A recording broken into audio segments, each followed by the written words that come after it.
ചിലർ ചോദിക്കും, എന്തിനാ ഉസ്താദേ ഇങ്ങനെ കൊല്ലം കൊല്ലം ചെയ്യണോ എന്ന് നബി സല്ലല്ലാഹു അലൈഹി വസല്ലം തങ്ങൾ ഇതിന്റെ ശ്രേഷ്ഠത വിവരിച്ചുകൊണ്ടിരിക്കുമ്പോൾ ഒരു സഹാബി വരെയും ചോദിച്ചു, നബി തങ്ങൾ ഈ ഹജ്ജ് ഞങ്ങൾക്ക് എല്ലാ വർഷവും ചെയ്യണോ? നബി തങ്ങൾ മിണ്ടിയില്ല, ഒരു വാക്കുപോലും മറുപടി കൊടുത്തില്ല.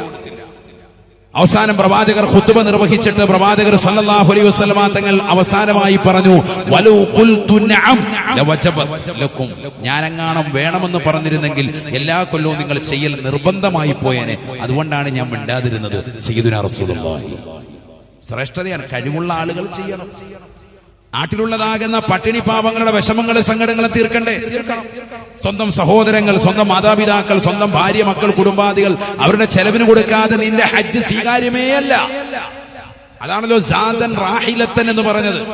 മൻമലക്ക സാദൻ, അവന്റേതാകുന്ന കഴിവ് എത്തിക്കാന്ന് പറഞ്ഞാൽ സ്വന്തം കുടുംബത്തിന്റെ ചെലവ്, അവന്റെ ആശ്രിതരായി കഴിയുന്നതാകുന്ന ആളുകളുടേതാകുന്ന പാർപ്പിട സൗകര്യം, ഭക്ഷണങ്ങൾ, ഇവൻ പോയി ഹജ്ജ് ചെയ്ത് തിരിച്ചു വരുന്നത് വരേക്കുള്ളതാകുന്ന സാധന സാമഗ്രികൾ, എല്ലാവിധ സംവിധാനങ്ങളും ഉറപ്പുള്ളവനാണ് ഹജ്ജ്.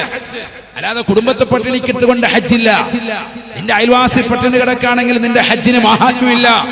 നിന്റെ പ്രിയപ്പെട്ടതാകുന്ന കൂട്ടുകാരൻ, നിന്റെ ഏറ്റവും രക്തബന്ധുക്കൾ പ്രയാസം അനുഭവിച്ചു കൊണ്ടിരിക്കുകയാണ്, സാമ്പത്തികമായി ഞെരുക്കത്തിലാണ്, കടത്തിലാണ്, ബുദ്ധിമുട്ടിലാണ്.